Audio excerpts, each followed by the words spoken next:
Alors nouvelle vidéo, aujourd'hui je vais vous présenter quelques poissons de mer que je vais bientôt relâcher. Donc je voulais vous les montrer, et puis voilà, c'est parti.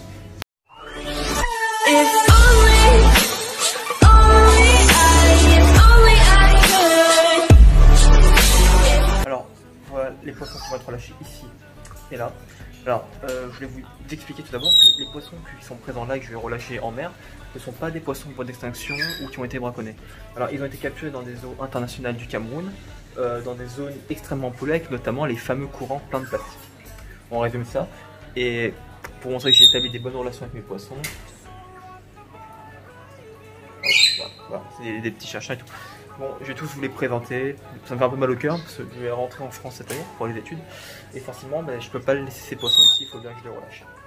Voilà, je vais vous présenter le tout. J'ai fait pour commencer, j'ai pris le tuyau qui est là, j'ai siphonné de l'eau là et de l'eau là que j'ai mis dans une glacière où les poissons vont passer la nuit. J'ai l'impression que c'est la même eau de deux endroits qui viennent tous les deux de mer, prise chaque semaine. Ensuite, les poissons seront évidemment isolés. Je tiens à vous préciser que les poissons seront libérés demain. C'est demain matin que je pars très tôt à 4h du matin. Je vais être honnête, j'ai un très gros somme. Je vais vous montrer tout simplement pourquoi. C'est des poissons que j'ai depuis un petit bout de temps.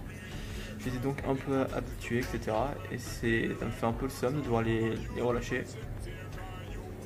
Ouais, ça me fait un petit somme, vraiment. Un tout petit somme. Là-bas, il y a un petit rémora. Là, il y a deux petits poissons limes. Alors, poissons limes côtiers, comme le petit voyage, et les poissons limes qu'on trouve dans les saletés au large. Ouais, vous voyez, il essaie de me mordre, mais bon, il ne va pas m'avoir. Le premier poisson est un poisson lime, tout simplement. Je vais pas laisser trop longtemps de l'eau, mais il fait une petite image. Hop, et voilà. Ils vont être là-dedans avec un petit bulleur pour la soirée, et demain ils repartiront simplement en mer. Sur un beau baliste du large, c'est un magnifique poisson. Hop. Bon, évidemment celui-là, mais je vais le laisser dans le bac pour la soirée. Il est très gros, donc il sera facile à capturer demain dans le bac dès le matin. C'est un magnifique poisson comme vous pouvez voir et qui est vraiment un petit chien. Je vais pas me faire mordre car s'il me mord, il va me faire extrêmement mal. La chose, je dois me débarrasser. Il y a aussi quelques oursins qui participent au nettoyage de l'aquarium. Hop, je vais les reposer. Je vais vous le présenter, c'est mon poisson, mon bébé, que je l'ai eu tout bébé. Un Antennarius des Sargasses. C'est aussi ce qu'on nomme le poisson crapaud. C'est un magnifique poisson.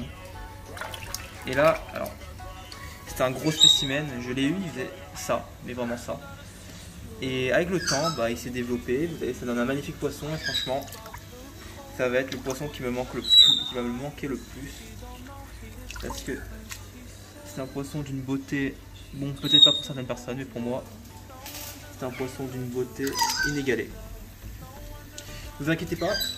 Alors pour ceux qui pourraient penser que le baliste serait dangereux, alors le baliste était dans le même aquarium et il n'a jamais tapé l'antennaire des sargasses. Donc ne vous inquiétez pas, normalement il n'y aura aucun problème. On va finir avec un poisson qui devient magnifique et géant adulte. Un jeune mérou qui est splendide. Et voilà. Et l'autre, voilà.